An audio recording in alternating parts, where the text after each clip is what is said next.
Hello guys, this is Street Service TV and welcome back to my channel. But before I start the devotion guys, I would like to shout out the parang personal channel na napunta rito at nag-join sa devotional. Shout out and God bless sa mga members ko, to Heart Consolan, Mami Rose Clark, Vlog, uh, Yang TV, Pimber Topo, Connie Vlog. Shoutout na rin sa mga estudyante at mga friends na pumupunta rito.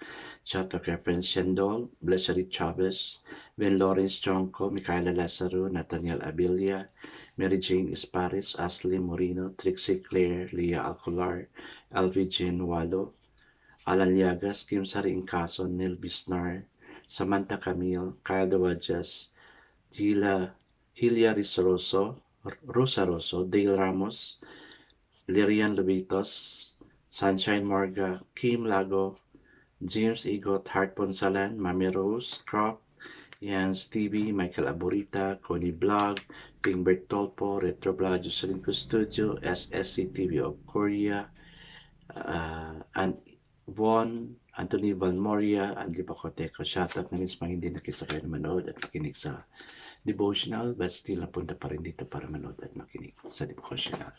God bless us all, guys.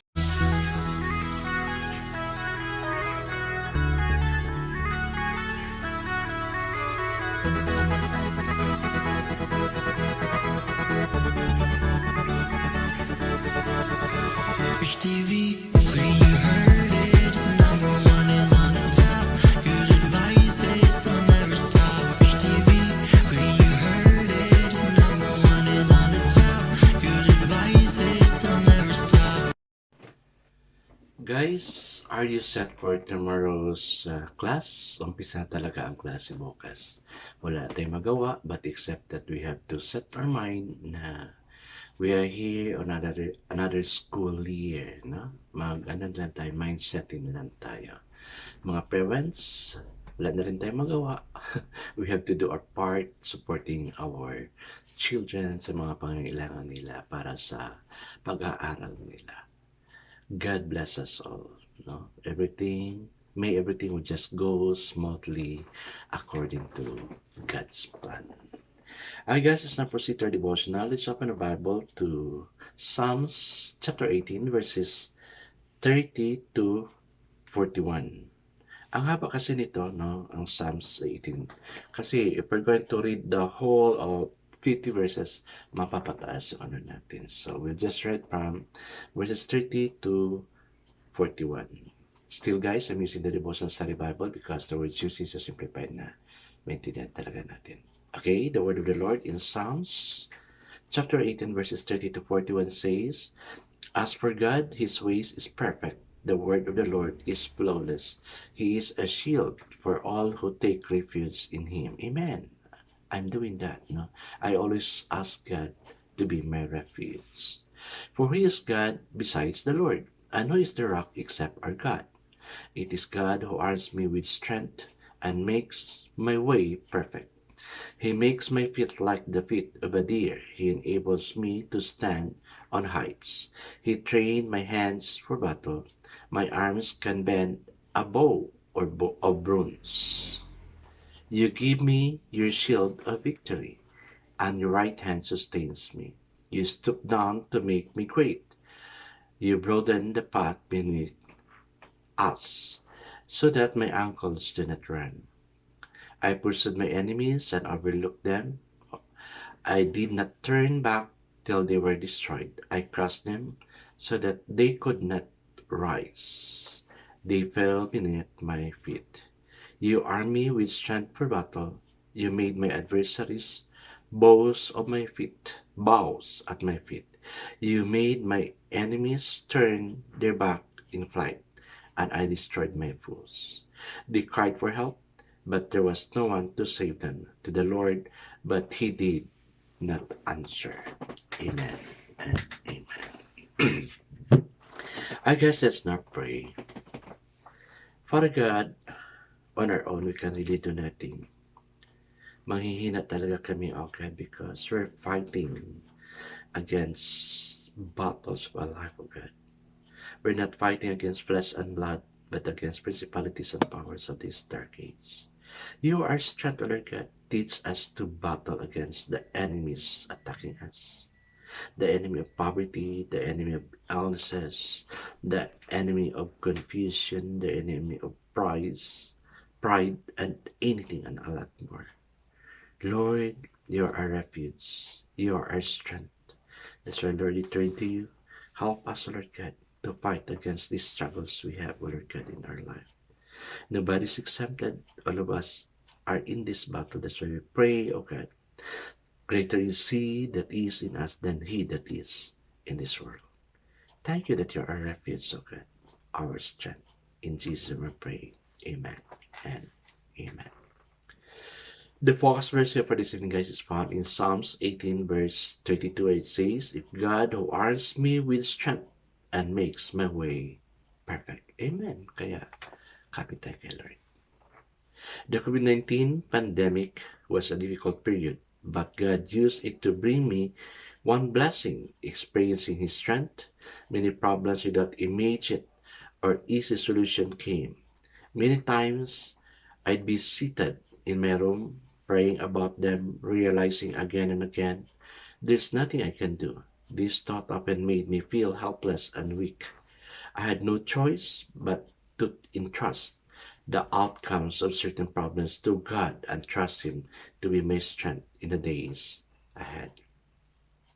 I'd always thought I had inner strength. Those problems proved me wrong. I realized I wasn't strong at all, and the Lord patiently taught me how to rely on Him for strength. When we are weak, He is strong. It is in 2 Corinthians 12:10. His strength becomes ours because ours completely gives way in the face of trial. David said, "It is God who arms me with strength," in verse 32. He had experienced great fear and uncertainty while fleeing from his enemies, including King Saul, and he knew that it was like to have nothing that would secure or strengthen him. In those periods, God always came through for David. He proved himself strong and faithful as David rock, fortress, deliverer, and stronghold. And David's response was to praise and thank him. When life becomes difficult, where or who do you turn to for strength? If you tried turning to God for strength, what might be the outcome? Amen and amen. Gaya ng ginawa ng author no, during the pandemic. Yes, the first time I heard na sa community namin, sa city namin, may nagsuffer ng ganun na sakit, no? Grabe, ang kaba ko talaga, guys, no? Parang it was the start na nagiging emotional ako. Of course, natakot ako kasi yung exaggerated kasi yung news na maski hangin lang, may inhale mo. Yes, totoo naman, no? Kasi ang target lang is the respiratory, but on the other hand, I'm enjoying my time with God. It was then that I started to read the Bible again from Genesis, no? I read the Genesis during nighttime and Matthew during daytime, and I praise God, no? I praise God, I did it, and I learned, and of course I grew. And it is where this TV also was created. Kasi hindi tayo makalabas-labas, no? So, ako lang mag-isa sa bahay ko. So, the only fellowship I have is God, no? Praising, worshiping Him, no? And then, yun, God give me strength. God let me enjoy being with His presence. True. Sa mga ginagawa ko dito sa YouTube. Kaya doon sumikat yung YouTube. Grabe, ang dami talaga mga vloggers na nagawa. Diba? Makasamahan ko mga YouTubers. We started during that time. Praise God. 4 years na pala si Rich TV. And still kicking on by God's grace. Di nawala ang Rich TV. Dito nagsimula sa Rich TV, no, during the pandemic. Yes, nahihina tayo. Ang dami nating problema, no? Dumarating. Kaya let's not turn on to other people, but let's turn on ourselves to God immediately. Let's ask and seek help sa Kanya. We can only gain strength from God and not from other people. I guess let's now pray. Lord, you are our strength. Help us to always rely on you. Amen and amen. Yes, guys, let's rely to God for strength and everything kasi nasa Kanya lahat ng pangangailangan natin. God bless us always because you know what you always is 10 times better. This again is Rich TV. Kita-kita tayo muli sa muli. Paalam!